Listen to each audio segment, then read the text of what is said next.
Bismillahirrahmanirrahim. Assalamualaikum warahmatullahi wabarakatuh. Waalaikumsalam warahmatullahi wabarakatuh. Bismillahirrahmanirrahim. Salatu wassalamu ala rasulillah ma'adu. Alhamdulillahirrahmanirrahim. Saudaraku, sahabat MGR TV yang dirahmati Allah subhanahu wa ta'ala, pada siang hari ini kita kembali dapat berkumpul bersama guru kita dan juga para ustadz ataupun jamaah yang mengikuti kegiatan sholat Jumat di Masjid Gadok Raya. Kita seperti biasa Ustadz ngobrol-ngobrol bentar lah, mungkin ya ada tanya jawab atau mungkin podcast atau mungkin merangkum daripada materi yang sudah disampaikan tadi, sehingga mungkin jamaah yang tidak bisa hadir ke sini atau jamaah yang mungkin jamaah ibu-ibu khususnya yang karena nggak ikut sholat Jumat bisa menyimak juga. Di sini ada Bapak Ustadz Khalil, ada Bang Ii, teknisi Masjid Gadok Raya ini, ada Pak RT 2 yang alhamdulillah senantiasa membimbing dan mengarahkan, memberi masukan banyak sekali untuk Masjid Gadok Raya.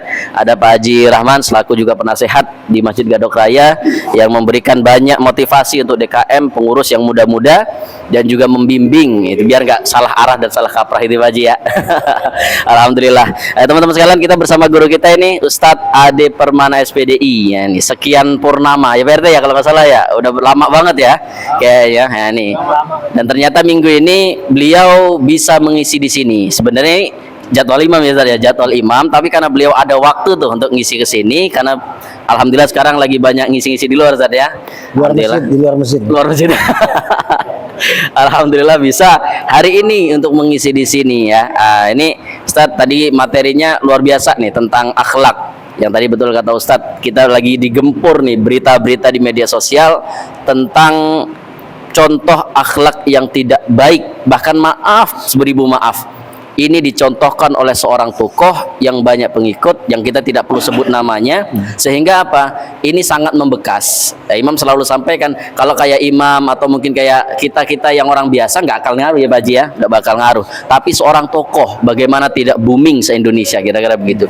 Ini tadi materinya luar biasa tentang akhlak. Ustadz, mohon maaf nih, mungkin ada sedikit pertanyaan mengenai akhlak ini Ustadz.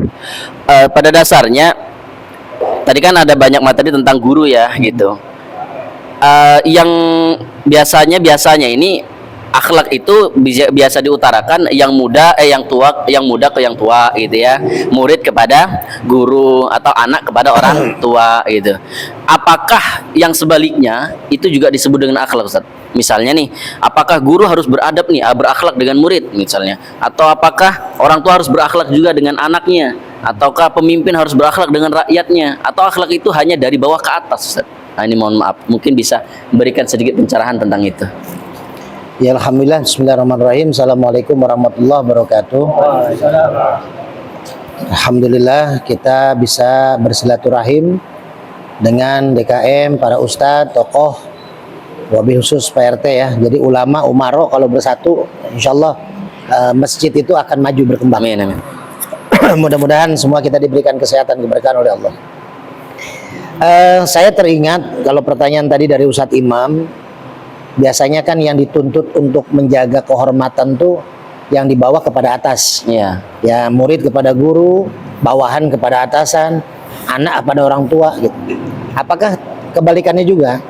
Saya teringat ada satu mahfuzat kalau di pesantren kita belajar, innal muallima wat tabiba kilahuma lam yasahani idza huma lam yukrama. Jadi mahfuzat ini maknanya adalah tentang adab. Innal muallima, tidak akan seorang guru, seorang alim, seorang yang punya ilmu, wat tabiba, dan dokter atau tabib memberikan manfaat kepada orang-orang yang datang kepadanya, baik itu murid kepada gurunya atau pasien kepada dokternya, idza huma lam yukrama, kalau mereka belum dihormati. Jadi ketika seorang murid datang kepada guru minta ilmu, jangan harap dia dapat ilmu ketika tidak ada penghormatan kepada gurunya. Walaupun dia orang cerdas, dia orang pintar. Kita tahu Imam Malik seorang guru dari Imam Asy-Syafi'i. Imam Asy-Syafi'i itu ketika berguru kepada Imam Malik, 3 hari sebelum hari H dia mau belajar, dia sudah standby di depan rumah gurunya, tapi tidak berani mengetuk pintu gurunya, saking takzimnya kepada gurunya. Bahkan di Gontor itu ada semacam sudah menjadi kebiasaan kepada santri-santrinya, ketika ustadz belum masuk ke kelas, ini santri udah ratusan di kelas, baru kopiahnya saja yang ada di meja itu tidak ada yang berani ngobrol. Itu baru kopiah seorang ustadznya. Ya, kalau kita sekarang kopiah ustadznya dilempar-lempar malah. Buat mainan. Nah itu, dalam artian tidak akan dapat. Kalau kita belajar dulu di pesantren, banyak kisah-kisah yang guru-guru kita ceritakan. Ada orang yang pesantren bertahun-tahun, dia tidak belajar, dia cuman takzim kepada gurunya, takzim kepada kiainya, yaitu nimbain air buat mandi keluarga kiai. Ketika kiai sakit, pegel, dia urutin kiainya. Dan itu terjadi sama saya juga. Saya termasuk orang yang selalu dipanggil kiai ketika kiainya minta diurut. Jadi saya selalu ngurut kiai itu. Ini adalah bentuk penghormatan kita terhadap orang tua, terhadap guru kita.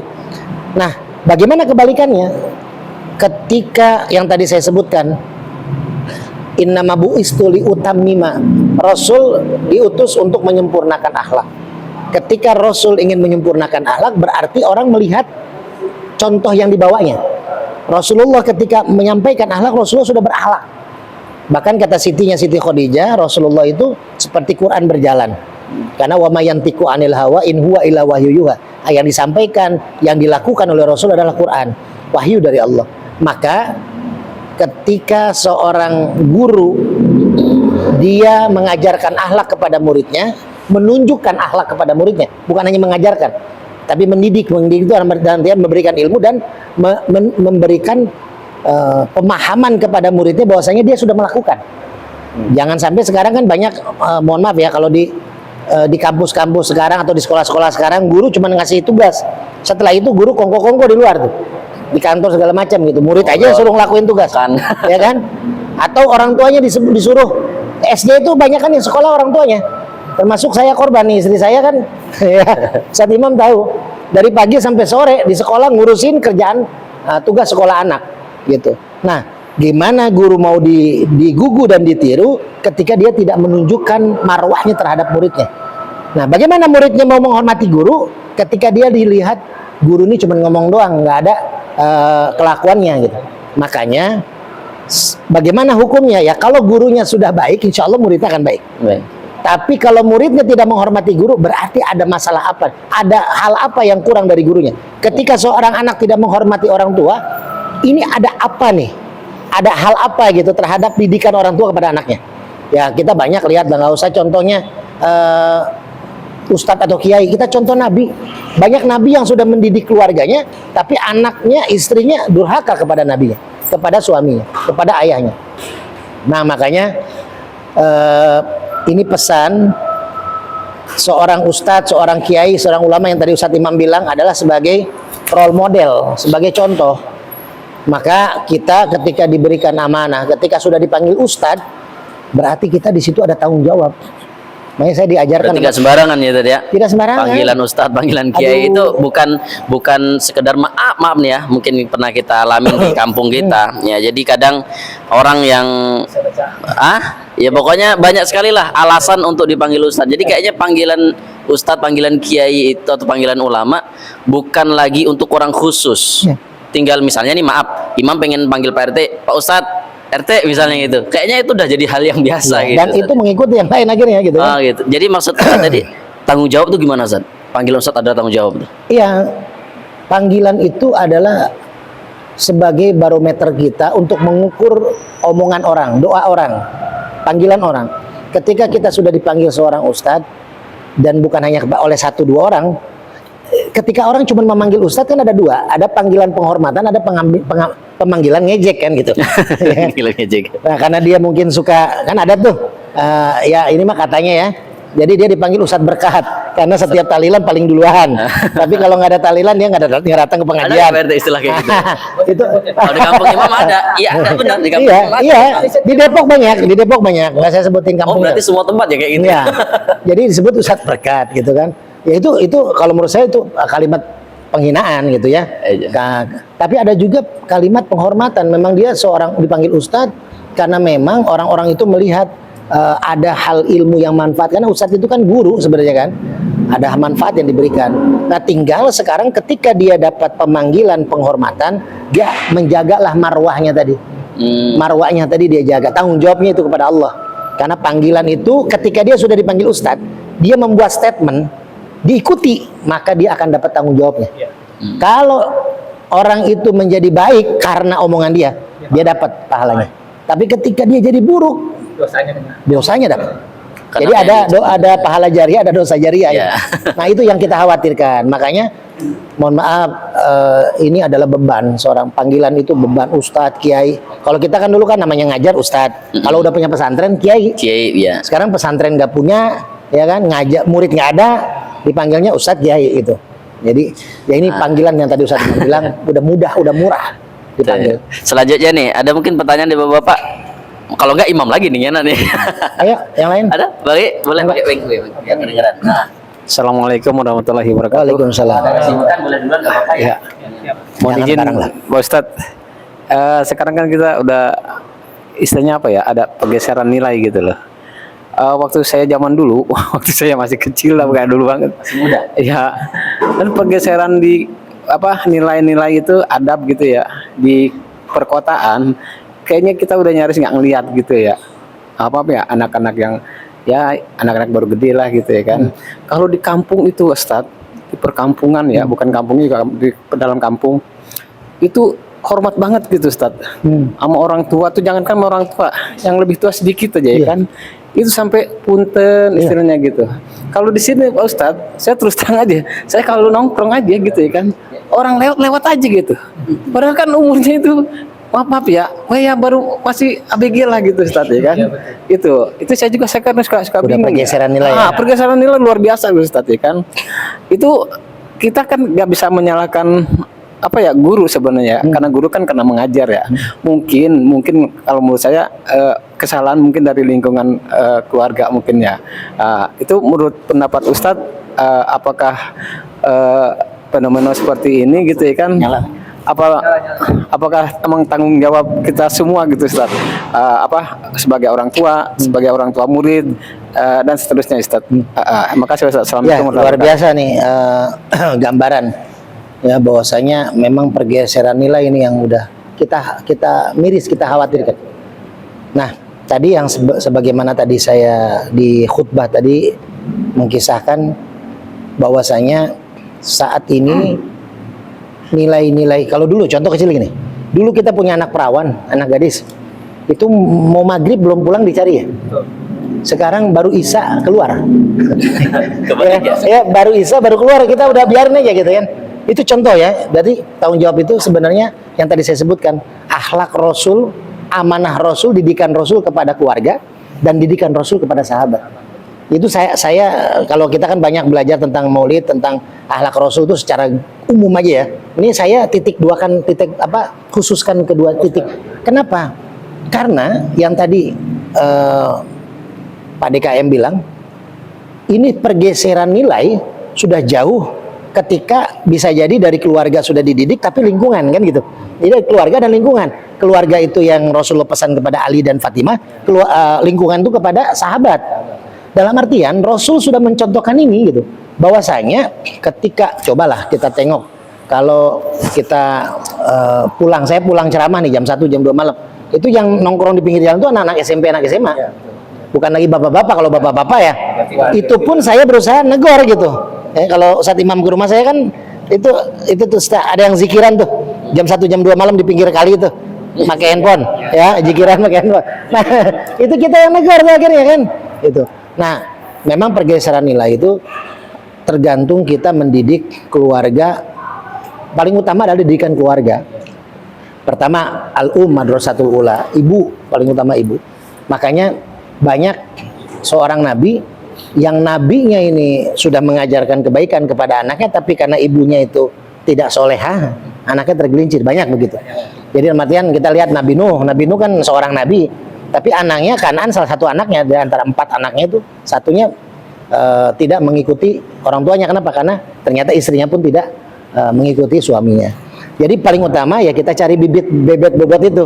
Kalau pengen punya anak yang soleh dan soleha, contoh misalkan nih Honda memproduksi motor. Kenapa motor Honda itu digemari di dunia? Karena pabriknya itu memang ICO udah diakui dunia. Jadi ketika pabriknya sudah bagus, menciptakan benda apa aja diakui dunia pasti bagus, walaupun ada cacat lah, dari 1000 unit mungkin 1 unit yang cacat. Nah, maka kalau kita pengen punya anak yang soleh-soleha, ini nyindir ya, nyindir yang belum nikah itu. Jadi kalau pengen punya anak soleh-soleha, cari bebet bobotnya, pabriknya yang bagus dulu. Karena nanti ketika Ustadz Imam nih ilmunya banyak, ya, akhlaknya bagus. Tapi ketika mencari istrinya tidak baik, tidak soleh, walaupun istri juga tergantung kita suaminya. Ada istri soleha, ternyata kita tidak bisa bimbing, ya jadi soledat kan gitu. Jadi ada istri yang biasa aja ketika dibimbing sama Ustadz Imam menjadi istri yang soleha, nggak harus dari pesantren. Imam belum bimbing itu. Nah, ya. Belum ngebimbing. Nah ini adalah bibit bebet bobot didahulukan. Kalau yang belum ya, kalau yang sudah ya mau nambah, mangga cari yang soleha, gitu ya. Asal dengan 3 syarat kalau kata istri saya, ya, harus lebih soleha, sayang sama anak-anak, langkahi dulu mayat saya kan gitu. Jadi pergeseran nilai ini sudah mulai berat kita lakukan karena di pesantren mungkin Ustadz Imam juga tahu, ketika kita mau lewat ada ustadz, ada guru, bahkan ada kakak kelas, itu kita bisa muter tuh Pak, nggak mau kita ngelewatin tuh. Saking kita menghormatinya gitu, khawatirnya dia lagi ngobrol, kita lewat mengganggu obrolan dia. Itu saking begitu. Kalau sekarang ditabrak ustadznya, lagi ngobrol, lagi nongkrong, lagi ngopi, megang kopi, tumpah tuh kopinya sama muridnya. Ini memang pertama adalah pengaruh dari keluarga. Keluarga sekarang sudah tidak peduli terhadap anak. Makanya pesantren jalan salah satunya lah. Kalau menurut saya jalan yang paling dominan, utama untuk menjaga kualitas akhlaknya. Pendidikan akhlak, agama akhlak, lebih khusus akhlaknya ya. Harus hati-hati juga milih pesantren di zaman sekarang. Itu tadi kan kenapa? Karena ya faktor seorang guru sekarang udah masuk kemana aja tuh, guru yang benar atau nggak benar kan, saya bilang itu. Jelas juga mungkin, ya berarti ya. Iya, mungkin guru berkat masuk ke pesantren ya kan. Jadi tanda kutip, mohon maaf ini tanda kutip tadi, yang dia munculnya pas gitu doang gitu. Iya, kalau Pak ya tiap hari ada itu bukan. Itu guru benar. Itu ustadz benar. Gitu ya. Datang ketika makan-makan doang. Makanya saya diundang Ustadz Imam makan-makan, saya nggak mau. Takut tapi begitu. Setelah itu saya WA, jangan lupa bawa gitu kan. Tipis-tipis lah. Jadi tipis-tipis. Nah, itu kan transaksional kan. Oh, transaksi ya. Nah, yang kedua, pergeseran nilai itu memang karena kitanya sudah bukan tidak peduli ya, kitanya sudah tidak ada waktu untuk mengawasi anak kita, atau kitanya masih ada waktu tapi kebiasaan sosialnya yang tidak bisa, kayak HP. HP ini kan tiap saat nih ditonton gitu. Nah, makanya saya menganjurkan ke teman-teman mau ke DKM atau masjid atau ustadz, ayolah buat YouTube, ayolah buat syiar dakwah. Karena anak sekarang dakwahnya nggak ngelihat di mimbar, nggak lihat di sekolah, tapi ngelihatnya media sosial. Ketika kita punya media sosial, ada TikTok, ada YouTube, anak itu scroll, ternyata ada dakwah kita. Siapa tahu itu mengurangi intensitas orang-orang itu melihat, menonton hal-hal yang tidak baik.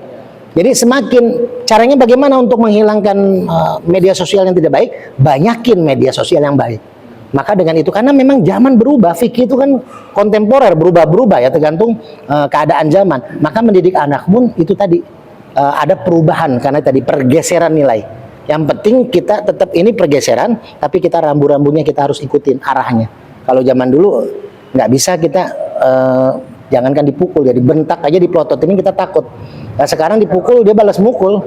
Bahkan kemarin terakhir kan anak membunuh bapaknya, membunuh neneknya, gara-gara dipaksakan untuk belajar. Gitu kan. Nah ini, makanya ini hati-hati nanti ketika acara lomba maulid, nanti anak-anak yang peserta jangan dipaksa, jangan dibentak, takutnya dibunuh nanti yang bimbingnya gitu ya. Jadi ini harus hati-hati karena sekarang udah rawan riskan. Ya, okay. Jadi itu mungkin Pak. Itu ya. Ya. Saya kebetulan ada. Oh boleh, siapa ya? Ini juga kita udah selesai. Kita lanjut lagi ya. Ini buru-buru nggak nih yang lain nih? Ya, yang lain. Enggak juga. Mungkin satu pertanyaan lagi nih ya, satu pertanyaan lagi. Saya yang buru-buru. Oh gitu. Ya nanti jawabnya agak cepet aja berarti. Maksudnya agak singkat. Ya, makasih Pak ya udah nemenin. Kenapa buru-buru? Karena nggak ada asbak. Kalau ngobrol di luar jam 2 nggak apa-apa. Oke, ini terakhir Ustadz mungkin Ustadz. Jadi maaf, ini kita lihat di media sosial juga ini. Menormalisasi sesuatu dengan dalih bercanda. Nah, mungkin begitu ya Bang ya. Menormali sesuatu yang salah, sesuatu yang buruk dengan tanda kutip bercanda Iya. gitu. Padahal kalimat ini tidak berlaku untuk pihak lain. Betul. Misalnya pihak dia, oh ini bercanda aja kok. Tapi untuk pihak lain, itu ngomongnya kok kasar, itu ngomongnya kok jelek, ini begini begitu dan segala macam. Mohon maaf Ustadz. Ini bagaimana Ustadz menanggapi peristiwa yang seperti ini? Apakah kalau bercanda itu udah akhlak ditinggalin aja dulu, namanya juga bercanda, nempeleng orang tua juga nggak apa-apa kalau bercanda. Apakah begitu sampai segitunya? Kenapa lagi bercanda kok, bercanda doang, nempelengnya tadi nggak beneran misalnya gitu. Mohon maaf Ustadz, mungkin bisa dijelaskan atau ditanggapi bagaimana bahasanya judul ini menormalisasi sesuatu yang salah dengan kalimat bercanda itu Ustadz. Ya, sebenarnya Rasul sudah mencontohkan ya. Lengkap lah, Rasulullah tuh contoh yang lengkap. Rasul pernah satu saat ketemu nenek-nenek kan, kita udah masyhur lah ceritanya. Nenek mohon maaf, nenek nggak bakal ada di surga. Nangis lah tuh nenek kan. Nah ketika nangis Rasul tersenyum, Rasul bilang, Nek, maksud saya nenek nanti masuk surga tapi muda lagi. Itu kan candaan. Iya. Nangis, nenek nangis. Iya. Ya kan, sampai nangis neneknya gitu, candaan Rasulullah. Tapi Rasulullah tuh ada pesan, ketika bercanda itu ada pesan. Ketika kita mempercandakan sesuatu atau seseorang, tapi lalu orang itu akhirnya menjadi jatuh marwahnya di orang lain, itu menjadi terhina gitu, ya, menjadi terhina. Bukan hanya orang lain, contoh saya bilang tadi, ada kita menghina seorang wanita di depan banyak orang, kan ada negor itu caranya hal yang baik, tapi dengan cara yang baik gitu ya. Ud'u ila sabili rabbik, ajaklah orang untuk ke jalan Tuhanmu. Berarti hal yang baik kan? Kita ngajak orang kepada Allah, ngajak sholat, ngajak ibadah, ngajak puasa. Tapi dengan apa? Dengan cara yang baik. Bil hikmah wal mau'izah. Beli hikmah dengan cara yang baik, dengan cara bijaksana, wal mau'izah, dan jadi pelajaran buat manfaat buat orang. Kalau kita misalkan ada sholat, orang yang jamaah Masjid Gadok, habis asar sholat badiah misalkan. Terus langsung Ustadz Imam ngambil mic. Pulan, antum tuh nggak ada sholat ba'diyah setelah asar, masih banyak orang. Nah itu contoh dia menyeru kepada kebaikan, tapi dengan tidak bil hikmah wal mau'izah. Caranya salah. Tidak dengan cara yang salah. Tidak dengan cara yang benar. Nah, ketika kita lihat baru-baru kemarin ya mungkin videonya udah lama gitu ya. Ketika ada seorang wanita bertanya kepada seorang ustadz, lalu dilecehkan itu memang niatnya bercanda. Ya, ingat bercanda itu di mana tidak ada orang yang jatuh karena candaannya, jatuh marwahnya, jatuh wibawanya, maka lagi-lagi candaan itu masih bisa ditolerir. Ya, walaupun makanya Rasulullah kan mengingatkan kita jangan terlalu sering bercanda karena dikhawatirkan dalam candaan kita itu pasti ada yang tersakiti. Tapi kalau kita sebagai sahabat, teman kayak begini, kita bercanda tidak ada yang dijatuhkan sama kita niatnya, tapi niatnya untuk menyindir, tapi untuk menaikkan. Saya sering dijadikan contoh oleh ustadz-ustadz saya, guru-guru saya ketika pesantren. Karena guru saya bilang di pesantren, orang yang biasanya dia akan contoh, jadikan contoh itu ya kayak tadi lah Ustadz Imam saya sindir, ini yang belum nikah gitu ya. Nah, ketika seorang sering dijadikan contoh oleh gurunya, oleh ustadznya, oleh kiainya, biasanya dapat keberkahan. Kata kiai saya, gitu, dapat keberkahan dalam artian kenapa guru mencontoh salah satu muridnya, berarti dia hafal karakter muridnya. Pertama, guru itu melihat muridnya ini dia kenal. Nggak bakal kan semua guru mengenal muridnya kan? Satu guru 40 murid nggak mengenal semuanya. Nah, berarti kalau yang dicontohkan dia mengenal orang ini gitu. Yang kedua, dia tahu orang yang dicontohkan tidak akan tersakiti, tidak akan sakit hati, tidak akan tersinggung. Tapi ketika niatnya memang untuk bercanda, tapi menjatuhkan marwah seseorang, apalagi kepada jamaah yang dia nggak kenal. Ini kan jamaah yang nggak dia kenal, apalagi seorang wanita. Walaupun dia mungkin senyum si wanita itu, tapi dia seorang wanita, tetap marwahnya harus kita jaga. Dibedakan antara bercandaan. Rasulullah memang bercanda kepada nenek-nenek, tapi ada kandungan hikmah gitu. Kandungannya apa?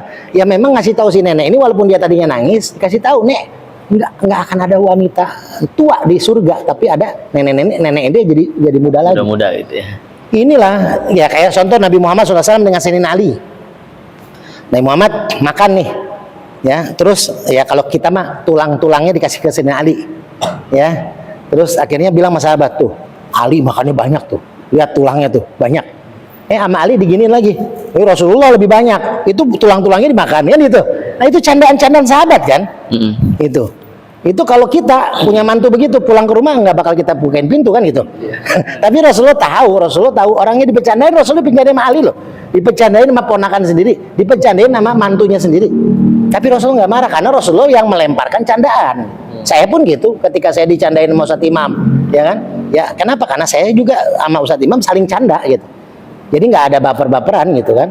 Nah yang baper itu kan ada juga yang kita bercandain teman, tapi teman ketika dicandain marah gitu. Dia sendiri dicandain kita, nah itu. Orang suka nyandain, dicandain marah. Dicandain marah, nah itu baper. Itu gebesin tuh orangnya Ya, gitu. jadi kita bisa bedakan lah antara candaan memang canda dan memang candaan itu seni, dan seni itu sangat dibutuhkan dalam Islam. Kenapa Rasulullah pulang perang disambut dengan tola al badru, itu kan seni mengindahkan. Makanya tadi hadis saya terakhir wa ahsanuhum, mengindahkan persiapan kita menuju kematian. Bekal kita tuh diindahkan.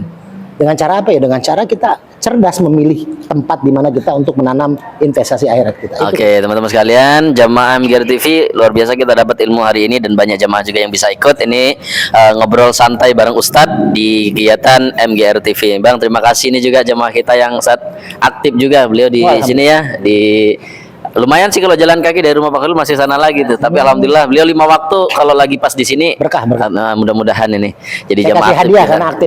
langsung dapat hadiah tuh. Tapi kayaknya yang lain pasti minta hadiahnya. Oh gitu. Ya Enggak, udah. kamu enggak minta. Saya kasih hadiah semua yang hadir. Enggak, Ustaz. Semua yang tersisa. Tapi bukan kampanye, ini mau udah nggak ada pilkada ya. Itu Karena kebetulan dulu aja, pesanan gambarnya ini. aja. Semua yang hadir saya kasih hadiah. Tinggal nanti Wah, bendahara ini mah tolong harusnya- dihitung ya. harusnya Bendahara mah- masjid tolong dihitung. Harusnya mah jamaah yang ngasih hadiah ini ya. Ya hadiahnya Itulah. doa aja dari kita. Ya, Mudah-mudahan amin, Ustaz amin, sehat amin. selalu. Ya sehat tinggal balasan hadiah minyak ya, ini bungkus lah. selalu. Gitu. Boleh. Nah itulah candaan ya.